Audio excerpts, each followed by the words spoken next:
Have you had a loved one or a friend who was in a coma or in a state of unconsciousness, and you ever wonder where they could possibly be since they weren't completely physically there, but they weren't completely in the spiritual side? As in dead? As in dead. Oh, okay. Yes, crossed over. If you have ever wondered that, then I recommend you finish watching this video. My name's Laura. Talk to you soon.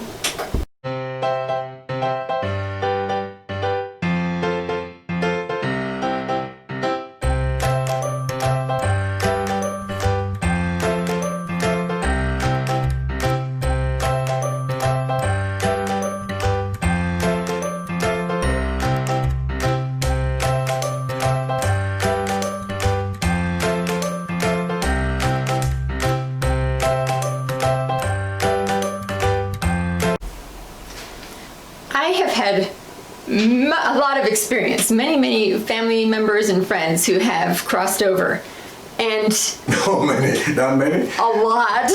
You get worried here, Don't consider me your relative. I'm not.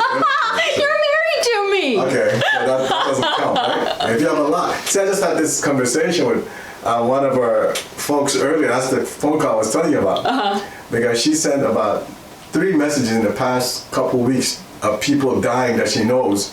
So I told her, we are not friends. Okay? She started laughing. Don't kill me off. Exactly. Well, I bring this up because we've worked with many individuals, and we've had personal experience where someone might go into the hospital and they're in a state where they're unconscious. And you wonder, well, how can we communicate with them? How do we know what they're thinking, what they're feeling, if we're doing the right thing on their behalf? And so we decided to put this video together to help answer these questions since they've been coming up. We had a case recently with a woman whose mother went into the hospital and was basically unconscious, but the mother came through with messages for her daughter and family to let her know what her wishes were and what would take place. And now the mother is out of the hospital, everything is fine. We've also had... No, that was just for the daughter. It wasn't for the whole family. Oh, I thought it was... The message, no. For the father and the... No. It was... Well, so I call that family. No, that was part of the message. No, the messages that she's delivered were strictly for her daughter. It was Amoya that delivered the message for the father. Oh, okay. Right. Well, see, there you go. But the point is, the mother came back to consciousness. She's fine now. We've also had where my Uncle Richard is the most recent one. She's fine. She's not fully fine yet. But right, but she didn't cross over. She didn't die, is what I mean by she's fine. Oh, okay. She's alive. Okay, right. Okay. Well, you didn't say that. You said I'm not trying to kill people off here. But my Uncle Richard, who did pass away, before he crossed over, there were months where he would go and communicate with the spiritual realm and then come back to the physical. And so, sometimes when he didn't seem like he was completely with it, people wondered what's going on with him. Well, he was around, just not physically speaking. So, anyway, honey, do you want to help enlighten this whole conversation? I don't do all the talking here. No, you're doing fine. What do you want me to enlighten? I don't know. What do you want me to give details? What else should we add to this? Anything else? We haven't done anything. You're just saying. I'm giving stories. People, right.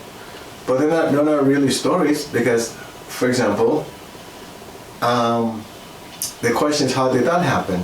I mean, we just had another individual. Oh, we had the one individual that passed on, but before he passed on, when he was there in bed, he had all these arrangements made. Remember, before he passed, my Korean sister.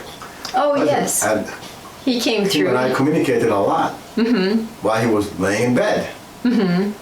So the question becomes, is there a state between wake and death where these souls are? Is there some dimension? And I don't know what the dimension is called, but obviously there is one, because I can communicate with them while they're still alive. But they are in a state where people think that they're out of it, I could say, either in a coma or maybe they're not thinking straight. Right. Because some folks are not in a coma. Right, you even had one very recently, like just last week, of a young man you're helping in another part of the world And he is very much alive. My husband was doing healing work on him at night, and this young man came through. His soul came through. His soul self came through. He was sitting on this recliner chair kind of thing, and then he was telling me, "I'm fine." It was right after his surgery. You know what? That's probably when they had the anesthesia on him. Oh. Because he's asleep. I mean, he was in a deeper level of consciousness. Exactly. I didn't think about that. But yes, he came through and told me, he showed me his leg after he had surgery and said, it's fine now. And he was just showing me and he was relaxing with his foot. I was like, okay, thanks for letting me know. You're absolutely right. Well, yes. That's just last week. Right. Okay. So I think that kind of answers the question, though. They're in some level of consciousness where they're able to communicate with you. They're not completely in the spiritual realm because they still have a connection to their physical body. Mm-hmm. So somehow they're in a level where they can come through and get messages to us. Right. There is. And I think it's probably just like people call it ESP or anything like that, extrasensory perception, where you can communicate with somebody. Okay. Mm-hmm. Maybe that's what's happening. But there is a frequency, a common frequency that we all hit, where we can communicate with each other. And not only that, of course, I can see them. Yes. Not that they can see me because I don't know what they see, right? Right. But I see them it's almost like we talk about like bilocation. I see them in the physical. Mm-hmm. When we're talking, they're actually in the physical. For example, with your uncle, how many times did I have to go and talk to him? Just say, listen, settle down. Don't give trouble here. Many times, right. Many times. He was in the hospital throwing bedpans at people. Yes. I said, Mom, I said, could you do something about that? I'm thinking, what can we do? We're not even in Illinois. But I went there and talked to him, and next thing you know, he went there remotely now. Right, exactly. Not physically. Well, next thing we knew, he was behaving himself. He was nice to the nurses. They let him go home. Right, exactly. Mm-hmm. So, if you are wondering, is there some dimension between being alive and being you've passed on? Mm-hmm. There has to be. I don't happen to be a scientific person to that level in the spiritual sense. We could probably make up a name and give it, but I don't like labels, do that. So all I know is there is proof that we can communicate with individuals when they are at a state of, I'd say, unconsciousness, like you said. Yes. Yes, a lot of individuals refer to near-death experiences because the person kind of like flatlined, but then they came back. So that is another, I think, example of where someone could be at that state of consciousness where spiritually they see everything that's going on, but physically their body's not in the greatest shape. But then they come right back to their body once it gets back into a stabilized position. Unconscious situation. Right. So we said earlier, does apply. And I could see that with the one individual from Greece. Mm-hmm. Oh, that individual somebody's from Greece, by the way. Yes. I can see that with him because he had to take anesthesia, mm-hmm. For that surgery. With your uncle, well, he was just out there. He was transitioning. He was transitioning. And then with the mother, we know that she was in surgery as well. Right, she had gone through surgery, and they kind of kept her sedated a bit. Exactly. So mm-hmm. that would explain that. Now, how do you explain the ones with the souls of babies? Where they come and they communicate with me? Because they're not. That is a very interesting one you bring up, because I remember that very clearly, not just with our kids, but with our godchildren, and you're right there holding our godchild and telling Jackie what's going on with her child. This is what your daughter is telling me right now, and you're holding her, I did? Yes. I was like, whoa, that's pretty cool. That is pretty cool. Yes, it was. I don't remember that. It was fascinating. Oh, yes, that happened a few times with each of them when they were that little, before they could communicate. Well, I hope they see this video so they know their godfather was talking to them, even when they couldn't talk back physically. I forgot which one it was who did not like the formula. I don't want that formula. I don't like that formula. That even happened with our granddaughter. I don't like that formula. Well, I remember that. I want a different formula. That's right. She didn't like the water either. Before she was born, she was telling us, I don't like the water my mommy's drinking. Tell her to get a different water. And she did. And to this day, that's the only water she'll drink. Yes. So even with babies, you know what? It probably, again, they're at that level of consciousness still because I think they just came to the physical, so they're still connected. Yet. I'm talking about even before they're born. Right, before they're born, even after they're born. No, I'm talking about before they're born. But they're still on the spiritual side. Oh yes, so that's easy for them to communicate from the spiritual side. See, what people don't think about it because they don't think the baby is, they don't think the soul exists. Right. We talked about it in a different video. Well, as Catholics, we believe that as soon as conception takes place, the soul exists. No, but then that's not even conception yet. Yeah, that's right. That's right before. But it's even before. They're from the spiritual side. They don't believe that, Because we can tell somebody, we can tell, you're going to have a baby boy, and it's going to happen 2 years from now. Right. So there's no conception yet. No. And yet, but I'm not predicting that. The soul is right there telling me, I'm going to be born, that's my mom right there, and my name is going to be so-and-so. Yep. And then sure enough, it happens. But again, that's from the spiritual side. They're still in the spiritual realm. They haven't come to here. But what I'm saying is, but how could they do that when there is no body, right? Because people think about a human being as they have to have a body. Because on the spiritual level, you're communicating as souls. You don't need a physical body. I mean, you communicate with the angels and the ascended masters and other beings. And you're being so logical because... well, I'm trying to. If somebody already passed on, yes, somebody will accept that. Okay. Well, how can that happen when someone hasn't even been born yet? That's what I'm saying. Don't you find that strange? I would have many years ago, yes. I don't find it strange now. I find it fascinating. And I love it now. I have to have a new video partner because this video partner is very biased here right now. Yes, but many years ago, when I was still in my strict Catholic thinking, yes, I would have thought you're insane. That's not possible because that soul is not there or with that body until conception takes place. And how can you communicate with the brand new soul? Mm-hmm. That's what I would have thought in the past. Okay. So, because you only live one life. Right. In my previous thinking. Got it. Okay.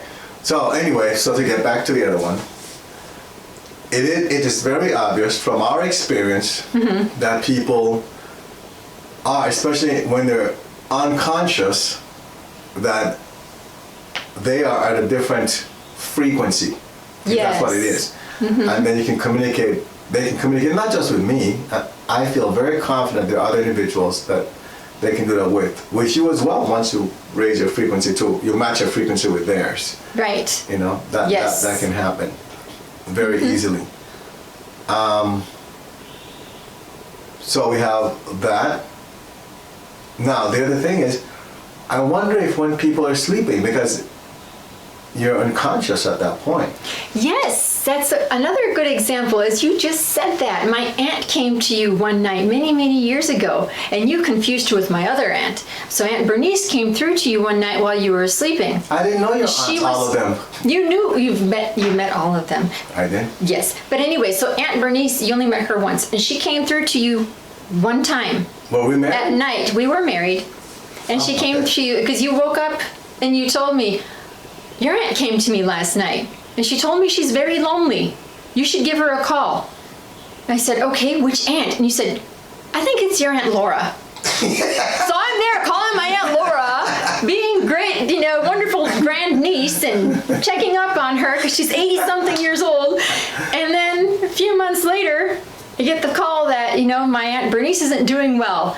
And she was very lonely, so they put her in a nursing home. And I'm going, wait a second here. And then all of a sudden she passed away. And we go to the funeral, and my husband says, oh, I got that wrong. This is the aunt who was lonely. Because I saw her face. That's when you saw her face again. So, yes. So I think during our sleep, we do communicate with one another. Exactly. And that's been confirmed because there are times, depending on a person's situation, That's what I'm guided to go do that special type of work on somebody. Yes, when and the person is sleeping. And as you say that, I remember now just over the past several weeks, you've done that with individuals and you've come back and said, oh, I was doing work on this person and then this is what they said and this is what took place. And then you talk to them in the physical and they're like, really? That happened? Oh, okay. So this is so much fun. Well, at least it's fun for me. I really enjoyed this whole process and this journey. So the point is that if you want to have good communication, wait till they go to sleep. Yes, communicate. Because they won't argue. Well, also keep in mind, we'll do a video on that actually. Another video topic coming up. About sleep. A very good one, right. So yeah, that will be good. Okay. So really help people with that one. Hopefully this video has helped you understand what takes place when someone is unconscious, when someone is sleeping, what can happen with babies before they're even born, all kinds of different things that we've talked about. But it's all about communication. It is all about communication. And again, it's because we received questions from individuals. Later we've had a couple individuals whose parents were passing. Mm-hmm. And that's where those questions came from. Okay, is there a way for you to communicate with my parent, to find out? Or help them in some way. Exactly. And that's how that came up. That's how this question came up. Yes. They were wondering, okay, or that where are they? Had an experience, or that they had an experience where that person that was in the coma, actually someone had a dream about that person, or they heard the person talking. They heard them calling your name. Exactly. And they wonder, is that possible? Right, and then they went and checked and found out, things were not right. That's correct. It is possible. That's the point. So see, I said earlier that other people can communicate with these individuals. That's proof there, because they'll reach out to people that they know can help them, that will hear them. They'll do that. So now imagine if we just practiced, we could do it all day long instead of just when we're unconscious. That would be very cool. I would like that. Well, you can do it though. Just have to practice. Yes, I'll practice more. Okay. Thank you. You are welcome. Are we done? We're done. All right. You should have told me that like subconsciously. Oh. All right. Remember to subscribe and like this video. Join the Facebook group 190 Vision to connect with others on the same journey. Get help by visiting our website 190vision.com. Support the 190 Vision mission by clicking on the donate button, which is at the bottom of each page of our website.